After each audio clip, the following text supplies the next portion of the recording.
Good evening, everyone. I'm Mohit here. Uh, how many here are from were there on the last session as well? Are there any return visitors? Thank you. People who attended last year's D2C? Because that was one of the session where uh, they got a lot of inquiries on LinkedIn that this was one of the most fruitful discussions for the D2C brand, especially one starting up, right? So we got better panelists this time. I was saying there last time, and Subbu was here hosting it. So we left that particular session at a note.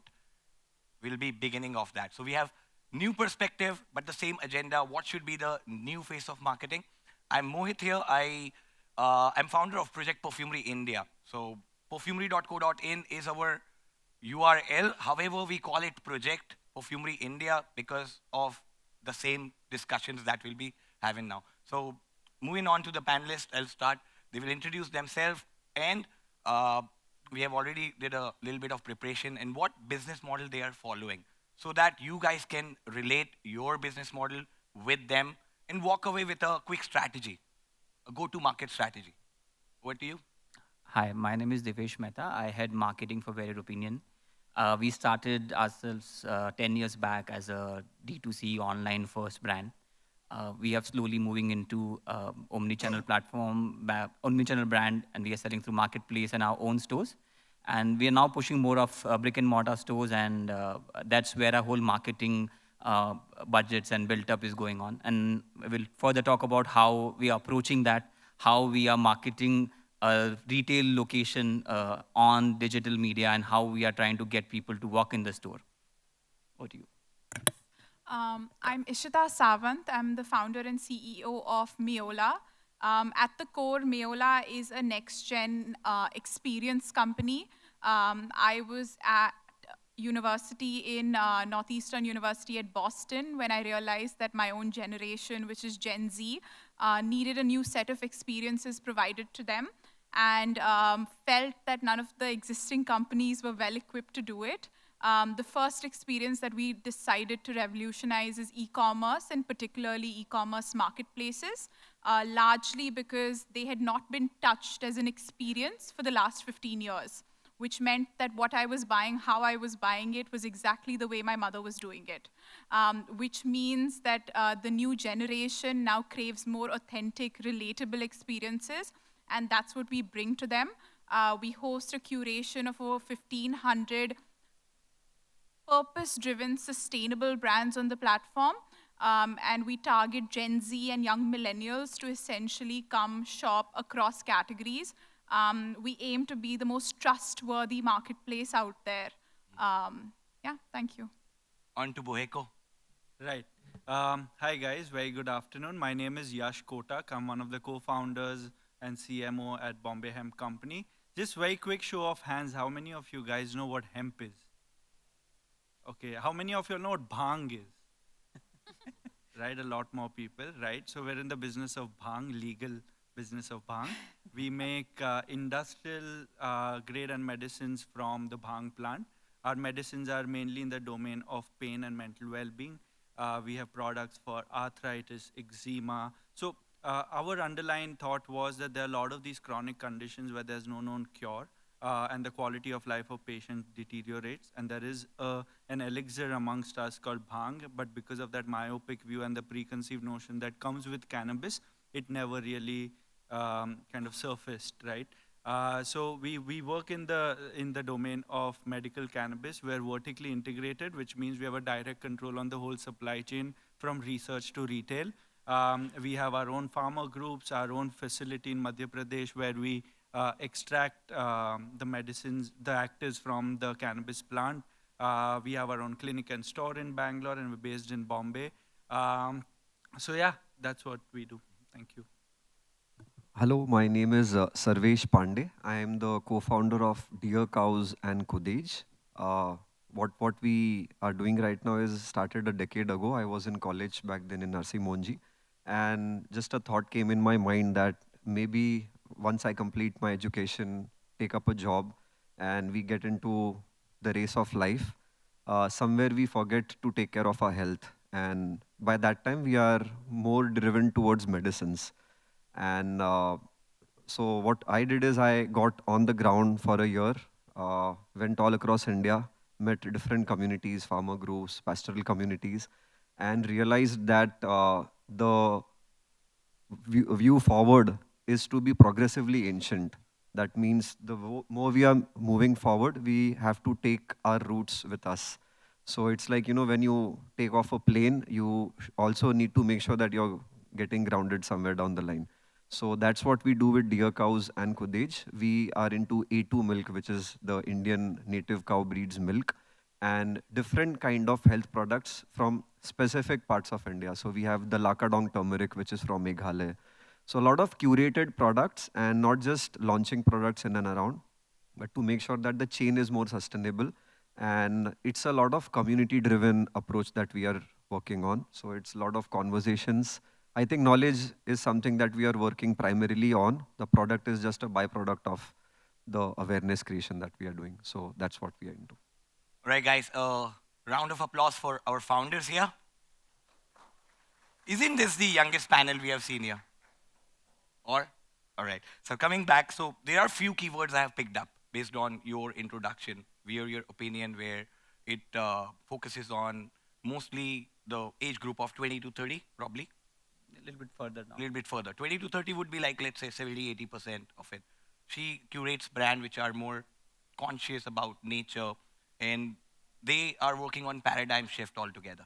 We all know what happened in 1980s, where suddenly entire world banned it, right? So I can talk a lot about it, but main idea here, what she's doing, she want to change buying habits. She don't want to buy like her mother does. They are doing a paradigm shift. They are taking us back to the roots. And you guys are, just speak your mind. So what do we get out of, what is the mainstream joining all four businesses together, right? So that would be our first discussion point, that we have to change the people, the consumer has been thinking till now, and show us the way we are thinking and how they have achieved it. We'll start with BOHECO because that's the most challenging one here. Right. So when we started out, we realized that, we're dealing with a mindset, right? A myopic view towards the plant. And we don't have to teach people about something new, but people rather have to unlearn and relearn, right? That was a significant part of our education journey. And since we were the first mover, with the first mover advantage is also the disadvantage that you have to do a lot of things that others weren't probably doing, or there was no one really to do it, right? And for us, education was not only at a consumer level, but we had to educate the government, the scientists, the farmers, the industry partners, and of course the consumer, right? So education has been a significant, I'd say, pillar for our category creation, because we're a category creator brand, and one of the most important pillars of category creation is awareness generation, which will lead to demand creation, right? So for us, and I still remember, and I'll give one example, back in 2014, right? We just thought, and we were thinking of what product areas do we go in, because science and policy is going to take its own sweet time, right? So we did a survey, and one of the questions in the survey that we had asked people was, what's the first thing that comes to your mind when we say cannabis clothing? You will not believe it, 80% said it's a Bob Marley t-shirt, right? That was the myopic view we were fighting against. Fast forward to 2017, when we were rebranding our clothing label, we did the exact same survey, and we asked our consumers that what's the first thing that comes to your mind when we say cannabis clothing? And 75% of those people said, oh, it's a breathable fabric, it's a lightweight fabric, great for weather like in Bombay, etc. Right? So the perception changed, and Rome wasn't built in one day. That phrase, we've learned it the hard way, right? By doing a lot of these things. So, of course, most important is when you're talking about education and communication is to know who you're talking to. For us, the end beneficiary are the relatively older people, right, who are dealing with arthritis, chronic pain, migraines, etc. But the influencer in the household were the younger people who have had the exposure of cannabis, right? So we had to use them as the champion of our cause, kind of educate them first so that they can go to the household and then educate further. Because gone are the days when, a certain celebrity came and said, have this Chyawanprash, and you'd have the Chyawanprash, right? Now, the strength and the benefit of your own well-wishers and loved ones recommending a health and wellness product would convert a lot faster. How much time it took to convince your parents? It's still my own parents. Yeah. It didn't take too long because of the faith and trust that they had. But my father only told me one thing by the end of it, that promise you'll not become the next Pablo Escobar.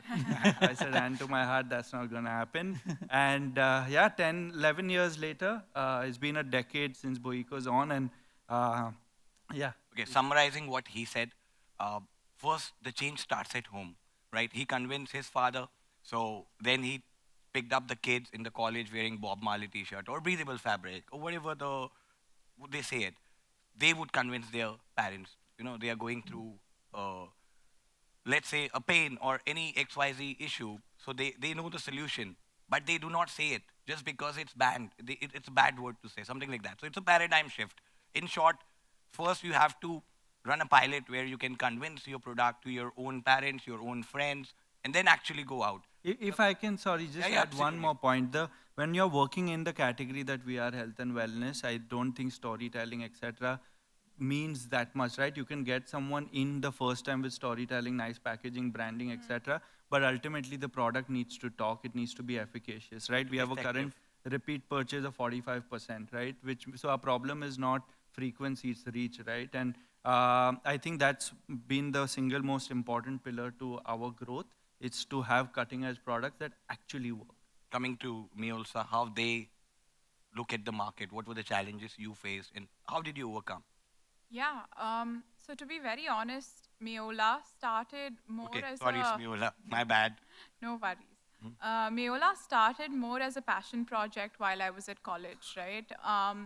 I was noticing around me it was becoming increasingly difficult for my own generation to discover, let alone transact and love products around them. So for example, I don't want to be drinking a Nescafe. I want to be drinking a Blue Takai coffee or a Sleepy Owl coffee. It was very difficult for me to find those products, buy them, and love most of them. When I was thinking about Meolaa very seriously, India was a $1.8 trillion consumption economy. Over the next decade, it's projected to grow to $6 trillion as a consumption economy only. And there are going to be two main drivers for that change. One is simply better consumption, right? For the longest time, the best produce out of India was sent abroad for consumption. What we call A1 quality, we would go to the Middle Eastern countries and bring it back, the certain privileged individuals that could travel. But that's not the case anymore. You have brands that are packaging, and the main understanding is that finished goods to brand is the largest amount of value addition that happens, right, in any consumption.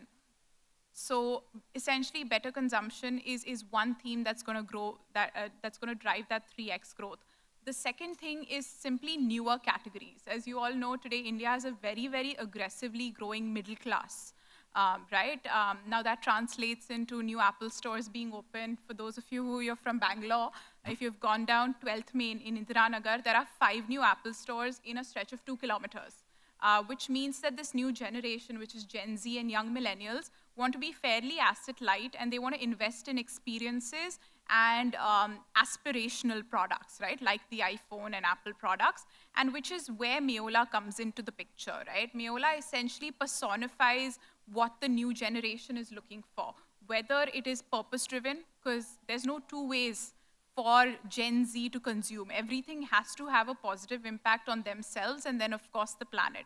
It needs to be curated, right? Categories like hemp, for example, activewear, athleisure, loungewear are huge for the generation. So we have a very curated collection on the platform today. And then, of course, the experience in general, right? Have you seen for the last 15 years a single experiential change when it comes to Amazon, Flipkart, or JioMart? Nothing. We still only scroll up and scroll down and add to cart and check out. More and more ads. Exactly. So essentially, we had to combine all the three and communicate all the three. And we needed a grounding theme combining all of the three values that we were working on. And we decided that that theme is going to be trust, right? What we're solving for when it comes to our consumer is essentially a trust deficit that our peers have created in the past and that the sellers have garnered because of the abundance of ads and ads being like an essential black hole. So yeah, with Meolaa, everything that we do marketing-wise or outreach-wise, or even when we build our custom-built stack out or product out, it's all keeping in mind that how do we communicate over the next probably 5 years that we are the most trustworthy platform for our consumers as well as our sellers. Mind you, with marketplaces, we have two stakeholders. I'm not just working for my consumer, I also have an ownership towards my seller. And that's something, that's trickling theme in everything that we do.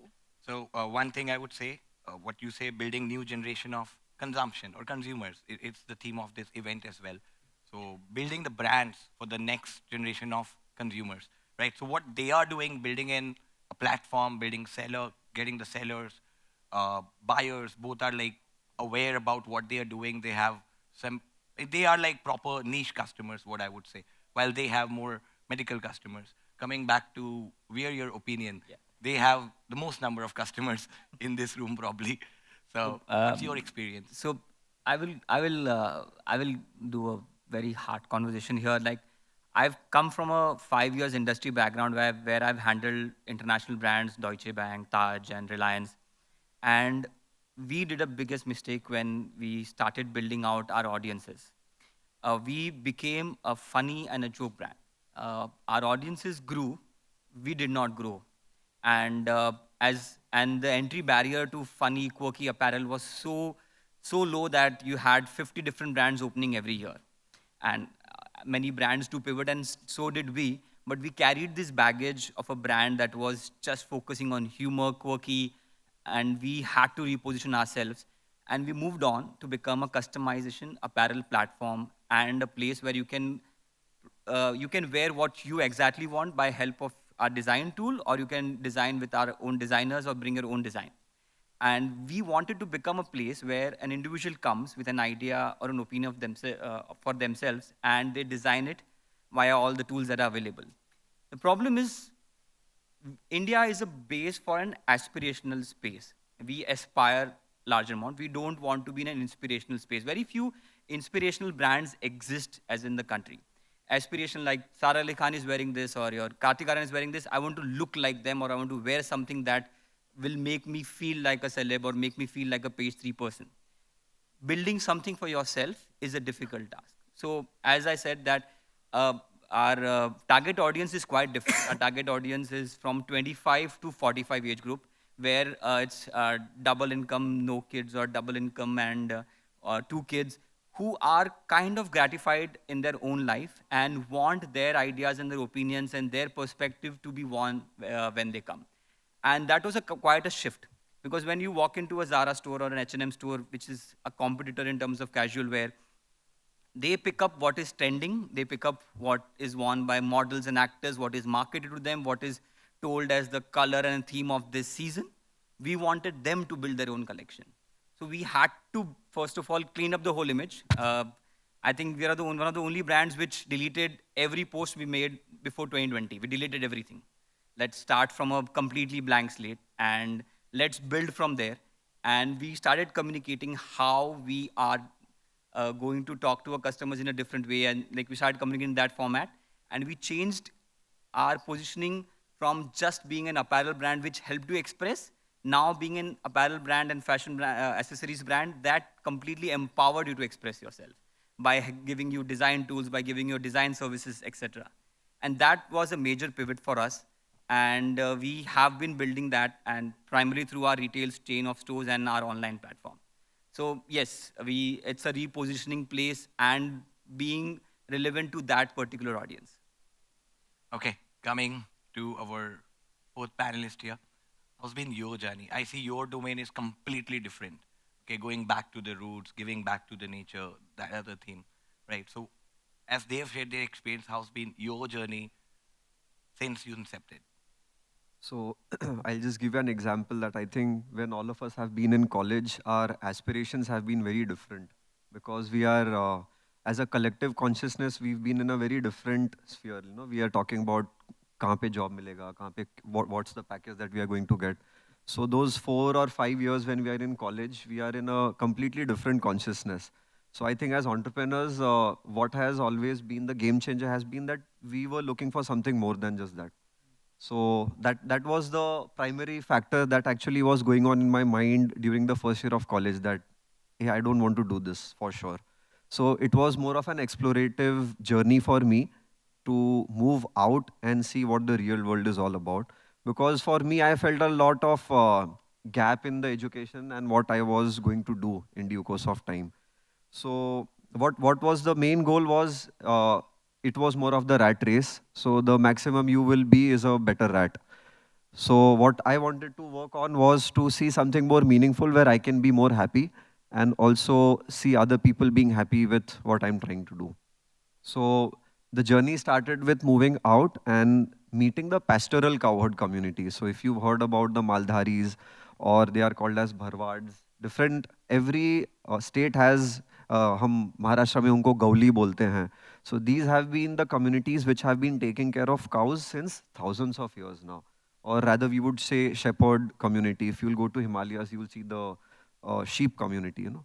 So the moment you see, when I started living with them, I saw that the kind of food they eat is very simple, but the kind of health they have is way better than what we have. So they are only completely driven on the milk and maybe some rice or some chapati that they have. That's it. And if you see their lifestyle, they walk kilometers a day, and the kind of stress they go through is, I would say, way more intense than what we are undergoing right now. So that's where I saw that there's something in their food which is missing in our food cycle in the city, in the urban life. The first problem I realized was food adulteration. Everybody knows about this. ठीक है, हमारी mummy, I remember I had gone to a friend's place and the mother, she was telling the दूध वाला भैया कि भैया सिर्फ पानी डालना. So she has accepted that adulteration is going to be there. And the problem as urban people is we cannot control it because we don't own anything, we can't control anything. And if we go maybe 50 years ago, we were controlling our food chain. We knew what we were eating, how we were eating, when we need to eat, everything was in our hands. So that was the first part. Second part to adulteration, which is a very modern way of doing adulteration, is I would say the GMO, the genetically modified, the crossbred cows. So the moment we got into quantification of food, we actually decreased the nutrition part of it. And so now we are eating food also, and then we are having nutritional deficiency, and we are again going towards nutraceuticals. So practically we are paying twice, or rather I would say way more. So we are super consumers right now. Very smartly, we have become good consumers now.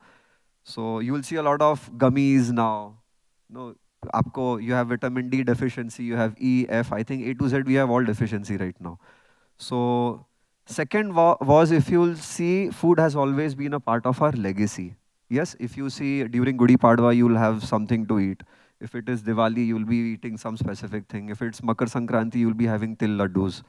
All of this was very scientifically developed for us. It was a particular climate, why you should have that, and it became a part of celebration. Group cooking, people came together, they cooked all these things.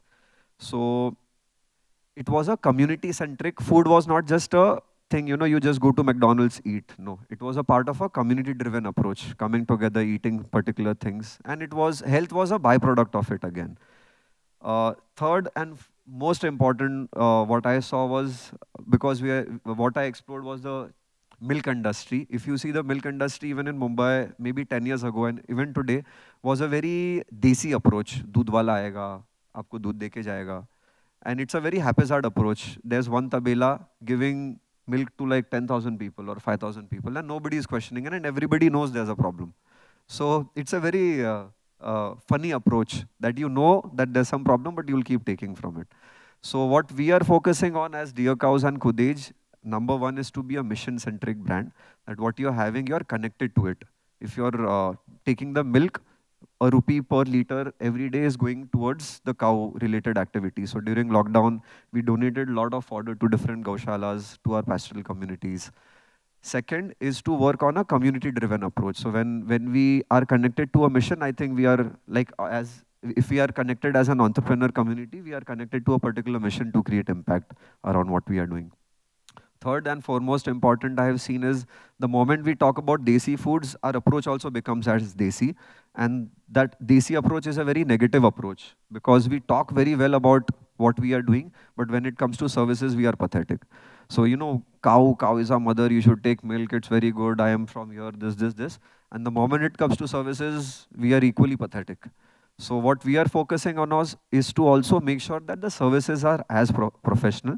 So that's the motto tagline is progressively ancient, that we take our ancient elements together and make sure we are progressive in our approach. It's a D2C brand, we have an app, we have all the modern approach as a service, but not touching the product, which is as ancient as it should be. So that's what we are into. Right. So that's a great story we all heard. Everyone wanted to go for the campus. Which year did you pass out, by the way? I didn't pass out, I opted out after first year. What was the year back? 2012, June. 2012. Yes. All right. So I didn't get that idea, honestly. I joined the job.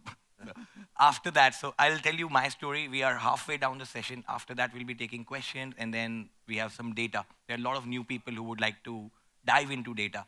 So we'll be asking those pointers here. Uh, I started back in 2012, perfumery.co.in. That happened in 2016, but the idea incepted in 2012. So my idea, my main challenge, I was an avid perfume collector. So there are various audience that we are focusing. Everyone have their own TG or target group. So my target audience was the hardcore collector people. There are watch collectors, shoe collectors, t-shirt collectors. Same way there are perfume collectors. Then the gap was these products were not available. We are used to buying perfume, sniffing it. My challenge was how to sell it online. Back then there barely used to be. Flipkart was also not there. Amazon came in 2013, 14. So that time I thought of let's make a project approach where we bring in bunch of people, they talk about it, they talk about how this smelled, how that smelled. So it brings back a lot of memories. Someone says it feels like walking beyond the temple aisle, you smell those yellow flowers, what do we call gendika full, right? So those are the memories, the experiences that come together, and that is what is the convincing part, that without even trying the product, you are willing to buy it because my friend told a story about it. He told the experience about it. So that is the product niche I was into. Then what I thought, rather than, giving out discounts, running the ads, why not I benefit the buyer directly? So we started this sampling program where we started giving out 5,000, 10,000 samples, and automatically we saw 20, 30% conversion. That's a really great strategy. If you're confident about your product, hand it out to your customer, let them try and buy the bigger pack or be the paying customer. Right? That is the best, what we say is return of investment you can get, is investing into your customers. Right, so that is my approach, how we have gone into it. We'll take some quick questions from all audience. Anyone who would like to ask anything from them?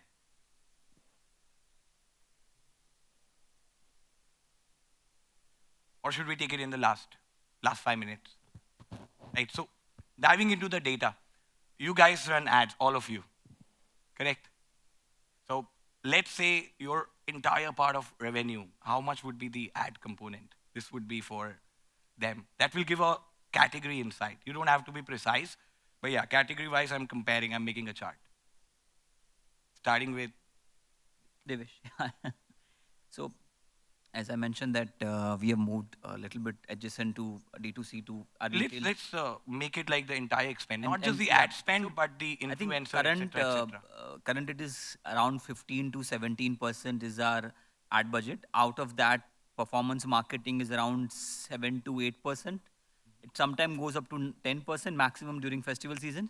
Rest all is we put into brand building, all content and brand building activities. That's the breakup right now. Out of that 17%, 8-9% goes to brand building, and rest of it goes to performance marketing. Kind of a 50-50 or 60-40 split depending on the season. Okay. Yeah, so I think this question is very contextual. So I'm making like entire, Yeah. I won't call cost of acquisition customer. Let's say I'm doing 1 CR a month. There would be, at least I'll be spending 5 lakhs, 10 lakhs, 15 lakhs on my marketing activities. Yeah. Yeah, so with regards to a marketplace, I think a lot of times we misstrued it to be also a D2C brand. So marketing for a marketplace is very different from how we do it for a D2C brand because when you, let's say, go to an agency or work with Meta and Google, if you're a D2C brand, it's one account. When we look at a marketplace, we treat each of our 1,500 brands as 1,500 different accounts who all need visibility. Each of our categories need visibility. So it's a little bit of a different game, and it's a lot of balancing act that comes into play. But the advantage of it is we command AOVs, we command margins, we command what sells, when it sells, and how it sells, right? But essentially, we're about 6 months into doing marketing full-fledged. We turned ROAS positive in 3 months into doing performance marketing. Today, we operate at almost a 3x ROAS, 6 months into marketing. And this includes our branding campaigns as well as conversion campaigns, etc. I feel like performance, top of the funnel, middle funnel, branding, marketing, all of this actually assists your organic over time, right? And we've seen that grow very aggressively. So today I would say paid channels probably attribute to 50%, 55% of our revenue, and 45% comes through more organic, word of mouth, probably influencers, but I'm sure there's a level of assist that, the branding campaigns bring in there. Something that I've noticed with regards to marketplaces is it's a black hole when you try to sell what's just selling, right? Because maybe you have a 10% off on a certain product and that does really well and you continue to sell that, but then your marketplace gets to be known as that one product and not the 10,000 or now today 1 lakh SKUs that you have. So it's really a balancing act. It's very different from a D2C brand. And that's why it's a longer gestational period. But of course, the upside over time is. That's the whole idea of having different founders. Are you allowed to advertise? Glad you asked. Unfortunately, we don't. We have the curse of the category. We can't advertise the way most D2C brands are. But that's actually, if you see from a long-term point of view, it's also a boon, right, than a bane. Because we focus a lot on community building, driving loyalty, referral programs, right? We keep our consumers very close to us, and it kind of challenges us to kind of go beyond the realm of ordinary to speak to them and educate them. One of the biggest set of consumers for us is also the doctors, right? Doctors buy from us for their patients. So for them doing CMEs and different education drives, workshops, because I mean we understand the fact that we need to literally educate everyone about this, right? And there is no better way of education than interpersonal education, right? So we are forever there in all kinds of events and exhibitions and talking about our brand, and being very outlandish, right? Literally, when we used to do clothing 3 years ago, we used to say "bhang ke kapde" outside our stall, and people would see that and come. And then people would kind of smell the shirt and say, "Will this give me a high?" And we first, a lot of people thought that, what stupid questions. But for us, it actually was a great conversation starter because no cotton shirt guy was getting asked any icebreaker questions, right? So we took all of this, these insights, and then we would kind of develop our own bespoke communication, if you may, and reach out through more interpersonal, community-driven platforms. But to just kind of quantify this, because we're in the realm of category creation, and which is a money guzzler to say the least, right? About 20 to 25% of our monthly revenue goes towards education and awareness. So we can make that possible. I have a fragrance called Boom Shankar. It's of weed. We can integrate both the products. Next time it will smell of weed as well. Right. So that was the third case study we had, coming to a different set where nature is the focus. Right. How's been for you? I think for us, the keyword has been authenticity because everybody feels we already know about it. So this is the feel that we get whenever we start talking about it. Everybody, हाँ मैं जानता हूँ, हाँ हमारा नानी बनाता था, हाँ मैंने देखा है, हाँ मेरे को मालूम है. So the problem is you're actually targeting a person who already feels that they know about this. So it's a very tricky, and being as young as we are, it becomes even more difficult to talk to them about it. So there's a feel of arrogance that they have in their mind that, you don't need to talk about this, I already know about it. So with years, down the line, we've become more humble in our approach, and we speak as specifically as we can. And I think I've gradually come up with certain questions in my mind that, let's talk, let's ask this question. Absolutely. I That's think a good idea. so. The humility comes both the ways, and then we can start talking about it. So, authenticity has been our first key element that we talk about. We only talk about things that we are doing simple.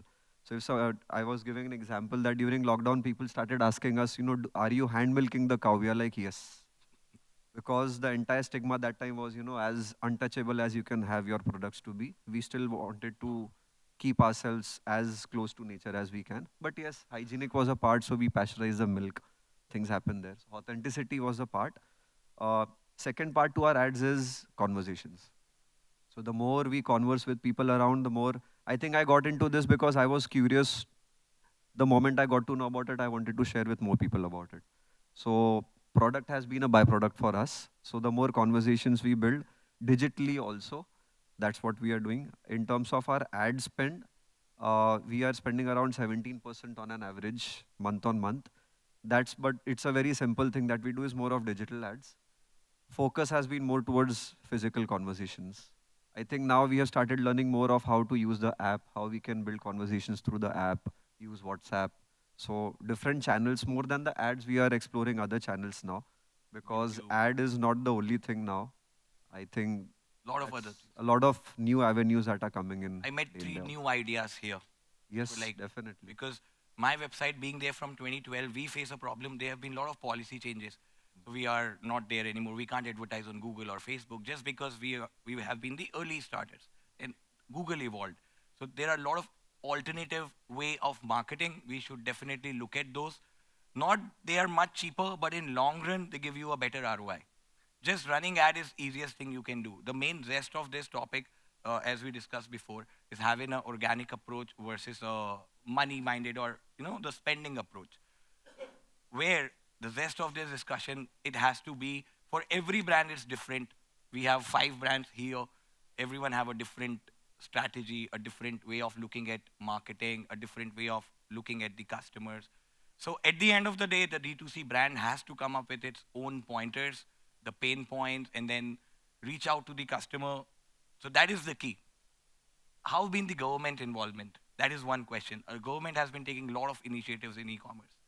Is there a government involvement in your So project? I think milk has always been a very government driven. I think all of you all know the biggest brands in India, they are all government owned in some or the other way. Mhm. So dairy has been, I would say that there are states where milk actually decides who will get the vote. So that's the kind of penetration which has always been there. So I think government involvement in what we are doing is hardcore since years now.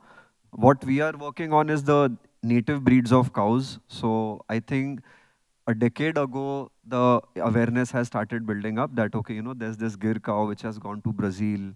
So I think the mentality is the moment anything goes outside India, Indians start respecting it more. So that's what happened with us, that the moment Gir cow went to Brazil 50 years ago, now everybody is talking about Gir cow. So what we are capitalizing on is this entire awareness around it.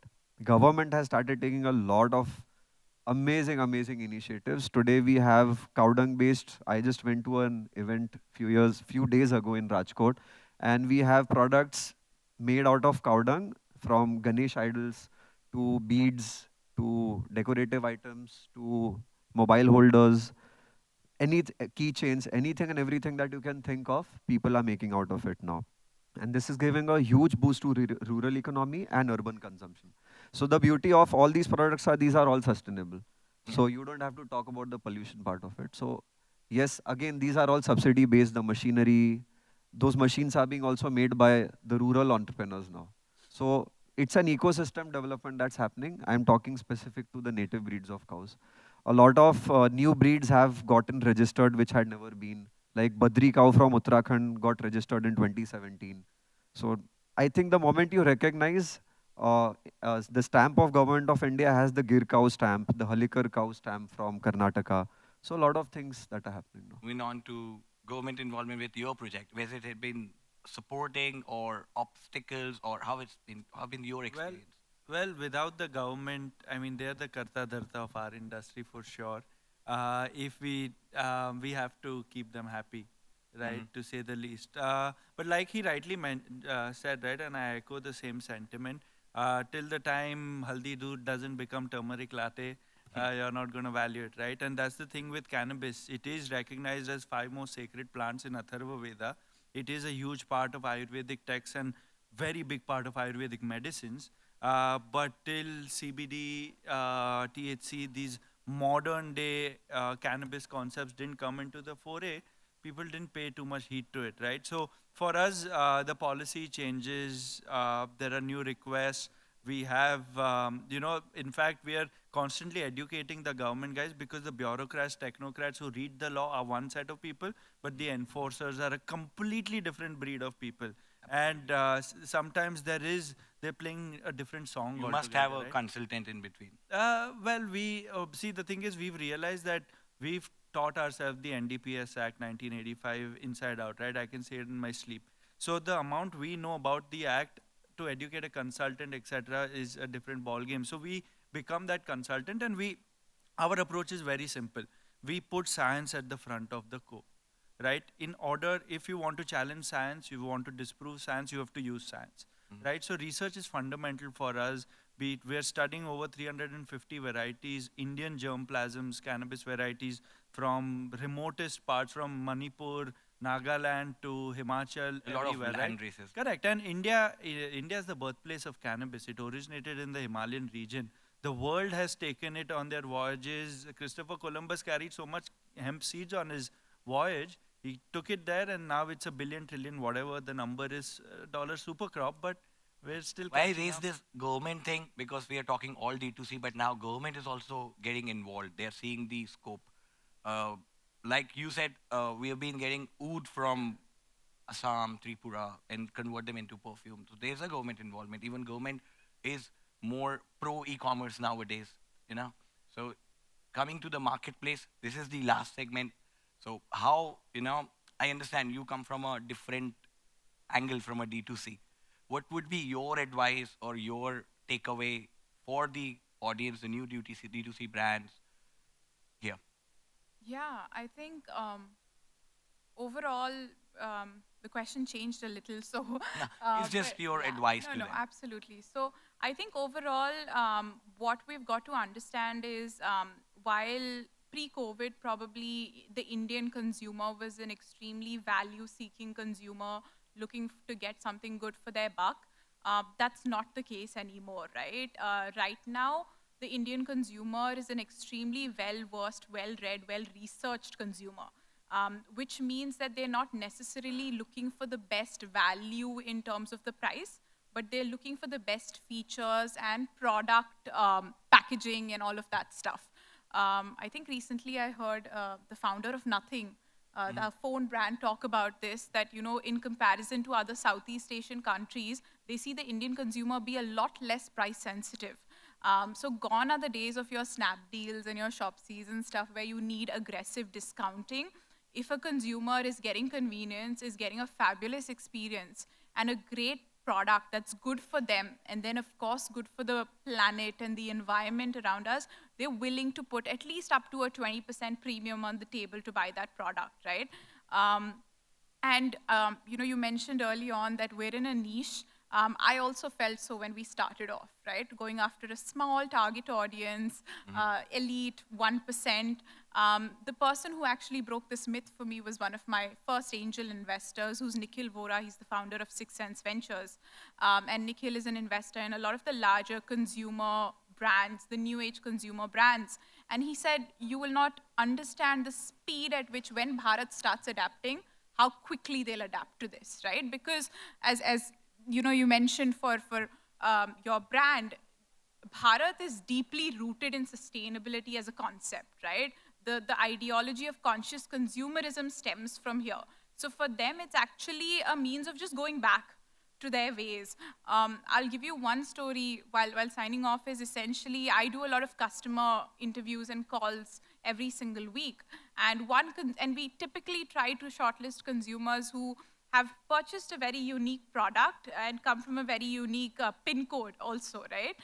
So we had an individual from Bihar who had purchased these pine wood recycled mugs. Now, it's not a very large brand.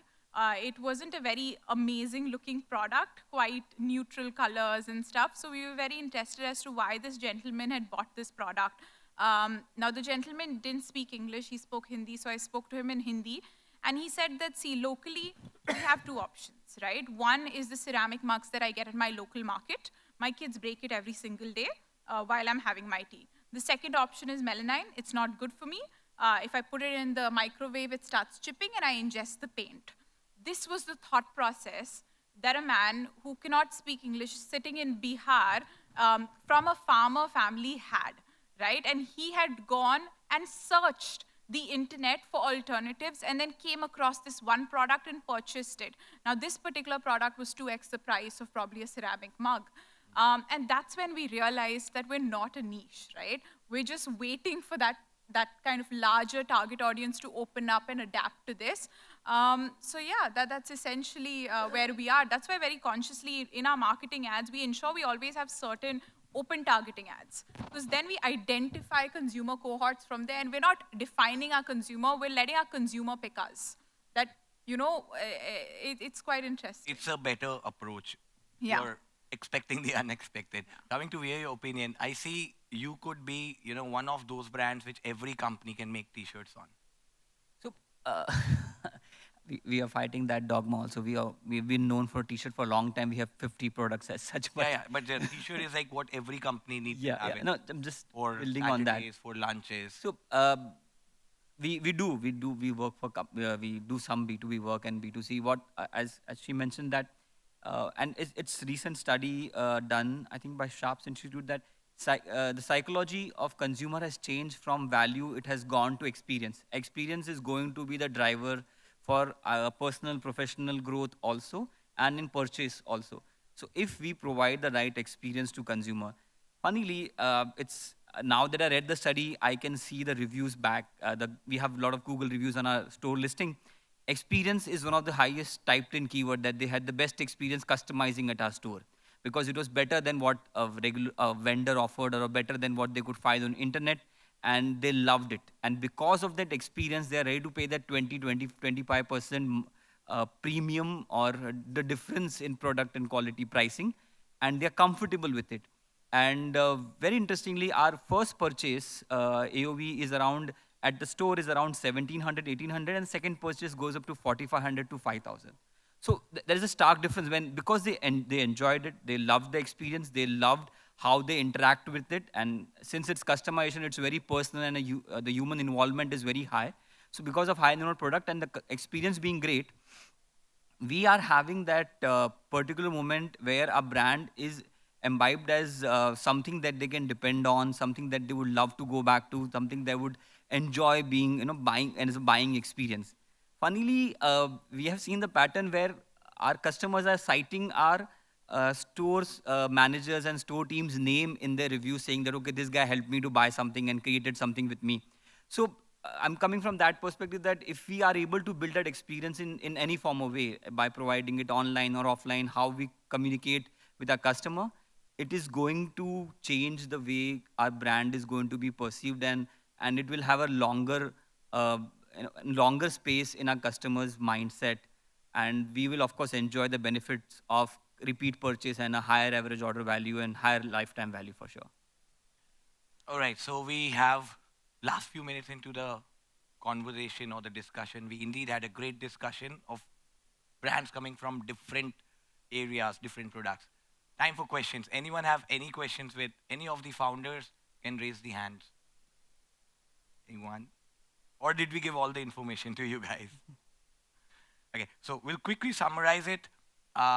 Any new brand or anyone planning to make a strategy, so of course there's a different approach depending on your product.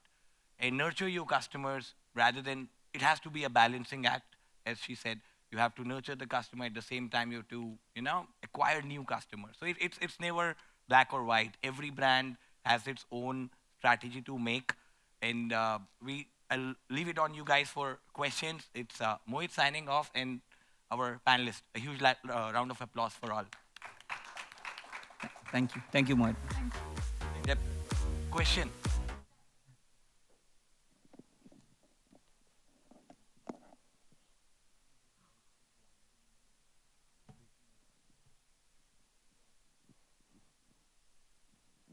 I have a question regarding different kinds of products and price points, and maybe on the margin side that you may be selling.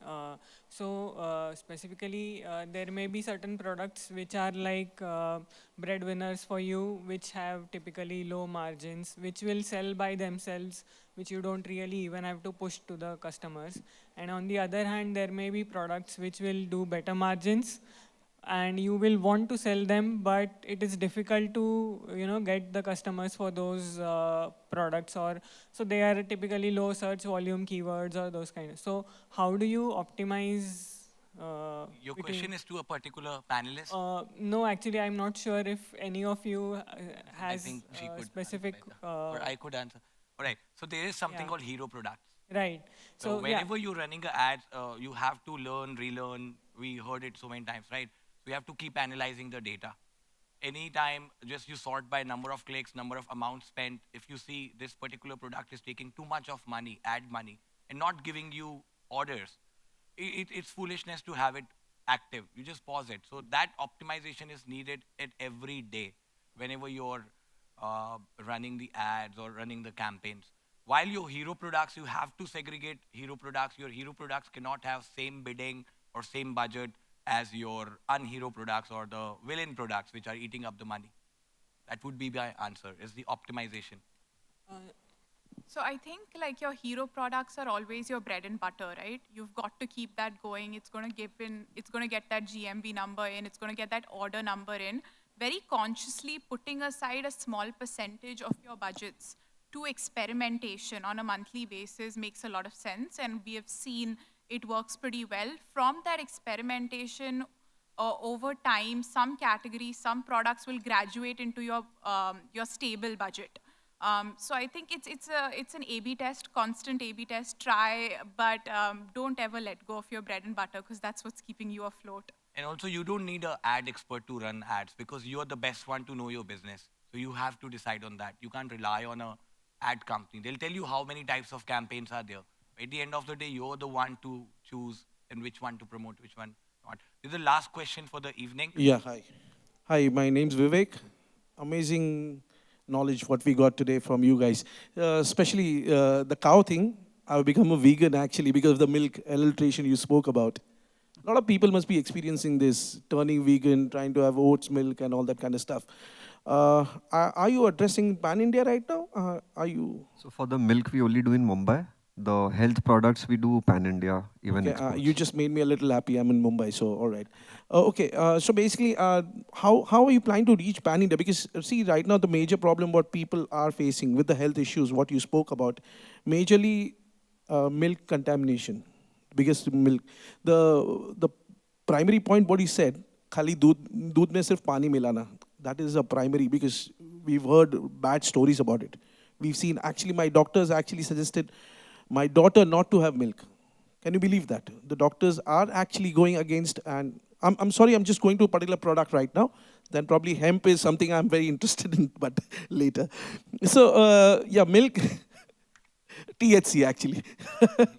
All right. So milk is. So how do you plan to expand this entire? I mean, because there are some breeds we might not be able to reach the consumption, because as you rightly said, we are 140 actually crores.